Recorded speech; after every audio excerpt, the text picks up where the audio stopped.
I'm 52 years old, and for most of my life I've been careful, maybe too careful. I married young, raised 2 kids, kept a tidy home, followed the rules. Love, for me, became routine, predictable, safe. I never chased passion, not really. I just maintained things. Smiled when I was supposed to, listened more than I spoke, and told myself that stability was the same thing as happiness. But now I know how wrong I was. I never thought something like this could happen to me. Please, don't make the same mistake I did. It started on a Friday afternoon in early June. The kind of afternoon when the air feels thick with heat and memories.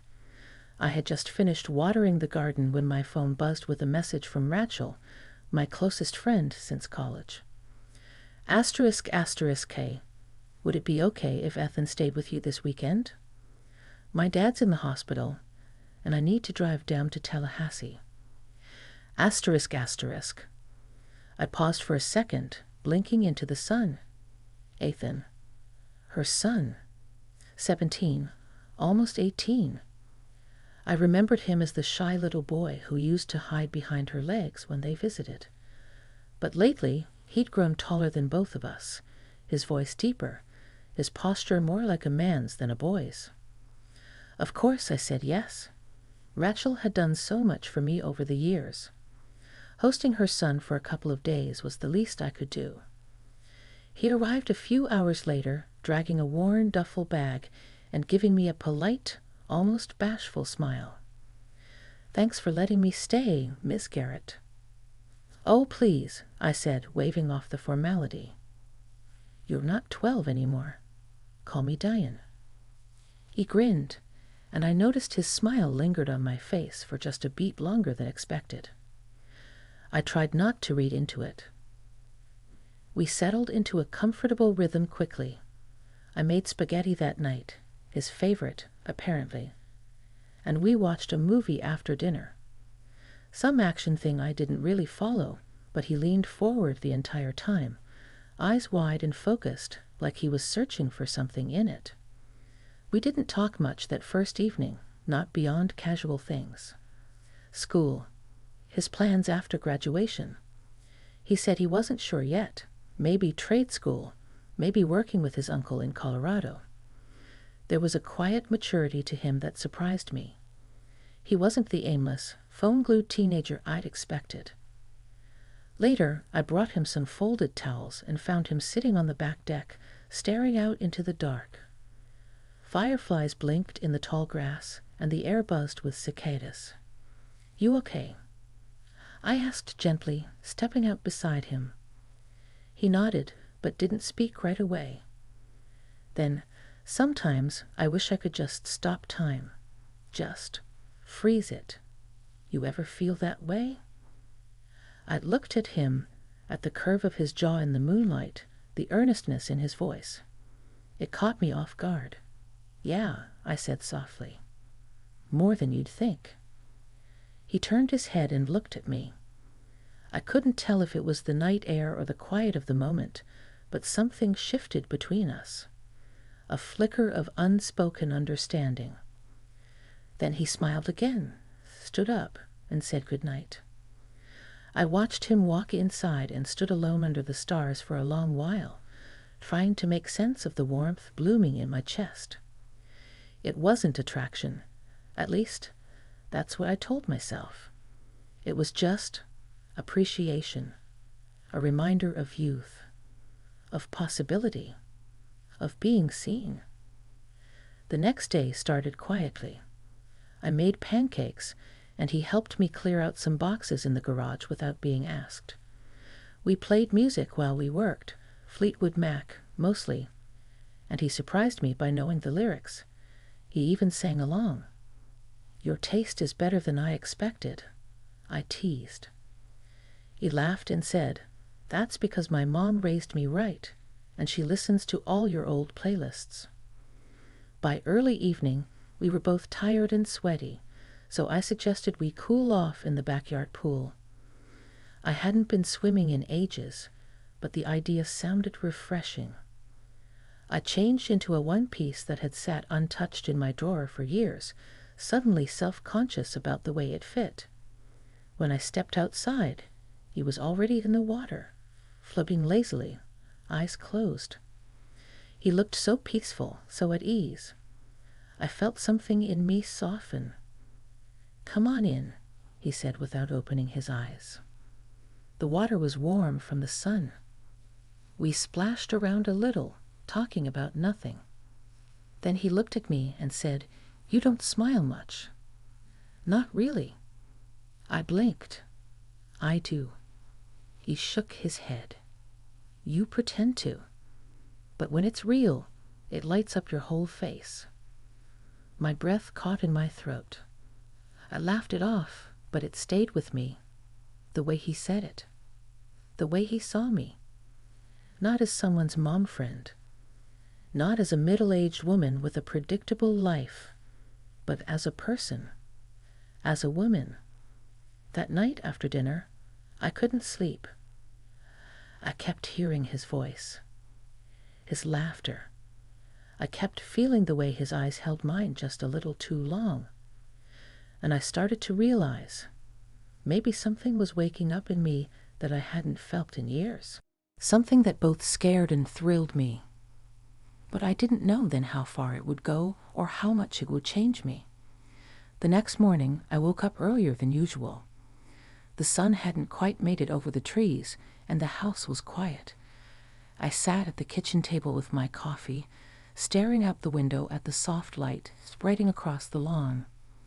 I kept telling myself I was just tired, that all the strange feelings from the night before were just passing nonsense stirred up by the novelty of having a guest. But when I heard his footsteps on the stairs, bare feet on the hardwood floor, slow and heavy, I felt something flutter in my chest. It was ridiculous. I was 52. He was barely out of high school. I had no business feeling the way I felt. Still, when he came into the kitchen with messy hair and sleepy eyes, something about the sight made me smile before I could stop it. "Morning," he said, rubbing his neck. "You're up early." "Habit," I replied. "Want some eggs?" He nodded, and we fell into a quiet rhythm. Me cooking, him sitting nearby, watching me in that way that made me nervous and curious all at once. There was something about the stillness of the moment, the ordinary clatter of the spatula against the pan, the way sunlight caught the gold in his hair. When I handed him his plate, his fingers brushed mine, just briefly, but enough to send a jolt through me. I tried not to react. "You always seem so calm," he said as we ate. I laughed lightly. "Is that your way of saying I'm boring?" "No," he said quickly. "Not at all. I just mean, it's nice. You make the house feel safe." It was such an honest, quiet compliment, and it undid me a little. I'd spent so many years being the one who held everything together, who smiled through disappointments, who tucked away parts of herself so no one would be uncomfortable. Hearing someone say I made things feel safe, it felt like being seen. After breakfast, we didn't make any plans. He went outside to read on the porch, and I did some laundry, trying to ignore the way my thoughts kept drifting. But by late afternoon, the sky had shifted, gray clouds rolling in from the west, thunder low in the distance. Summer storms in Florida never announced themselves loudly until they were right on top of you. We ended up in the living room together, the rain tapping on the windows, the lights dim. I lit a few candles just in case the power flickered out, and we sat on opposite ends of the couch, flipping through an old photo album I hadn't opened in years. "That's my daughter when she was little," I said, pointing to a picture of a little girl in muddy boots holding a frog. "She looks like you," he said. "Same eyes." "She's stronger than I ever was," I murmured, more to myself than him. He turned to look at me. "You don't give yourself enough credit." I was suddenly aware of how close he was. The couch didn't feel as big anymore. There was a warmth radiating between us, quiet but undeniable. "You remind me of someone I used to know," I said softly, not sure why I said it. "Is that a good thing?" he asked. I nodded, eyes locked on his. "Yes, but also, it scares me." The silence stretched. The thunder outside rolled louder. He reached out and touched my hand, just a simple gesture, fingers resting lightly on mine. "You don't have to be afraid with me." My breath hitched. It would have been easy to pull away, to change the subject, to stand up and go do something safe like clean the kitchen or call Rachel. But I didn't. I just sat there, letting the moment settle between us, letting the warmth in his hand spread up my arm like a quiet invitation. Eventually, I did pull away, not because I wanted to, but because I had to. I stood and walked to the kitchen under the excuse of making tea. My heart was racing. My thoughts were scattered. I told myself this had to stop, that nothing could happen, that it was just a lonely woman and a kind young man crossing emotional wires in a strange weekend. But I could still feel the impression of his touch. That night, I didn't sleep much. I lay in bed with the rain still falling outside, trying to convince myself that the lines hadn't shifted, that nothing had changed. But deep down, I knew they had. And I wasn't sure what that meant, or what would happen next. The rain was gone by morning, but the air still carried that damp, earthy smell. I stood barefoot on the porch with my coffee, watching the mist lift from the yard. Everything felt a little too quiet, like the house itself was holding its breath. Ethan hadn't come downstairs yet, and I wasn't sure whether I was relieved or disappointed. The memory of his hand on mine still lingered. I'd replayed it 100 times during the night, each time telling myself it meant nothing, until it started to mean something I couldn't ignore. I heard his footsteps again, so familiar now, like part of the house. He joined me on the porch, stretching, his t-shirt wrinkled and damp at the collar. He looked older than he had a few days ago, or maybe I was just seeing him differently. "Morning," he said softly. "Hey." We stood in silence for a while. The birds had come back after the storm, chirping in the trees like nothing had happened. "You okay?" he asked. I hesitated. "I'm not sure." He nodded slowly, as if he understood something I hadn't said out loud. "Yesterday, I didn't mean to make you uncomfortable," he added after a moment. "You didn't," I said too quickly, then added, "I mean, not exactly." He looked at me, waiting. I sighed, gripping the mug tighter. "I think I forgot what it feels like to be noticed, really noticed, and I wasn't expecting it from you." "I wasn't expecting to feel it either," he said quietly. "What I do." It would have been easier if he'd laughed it off, if he'd said he was just being kind or awkward or young. But he didn't. He stood there, honest and open, and it was the sincerity that unraveled me most. We spent the rest of the morning doing ordinary things, grocery shopping, folding laundry, but something had changed between us. There was a tension now, soft but constant, like a thread pulling us closer with every glance, every accidental brush of the hand. That afternoon, we sat in the living room again, this time watching a quiet indie film he'd picked. It was slow and beautiful, full of silences and small gestures. Somewhere in the middle of it, he reached out and put his hand over mine again. And I didn't move away.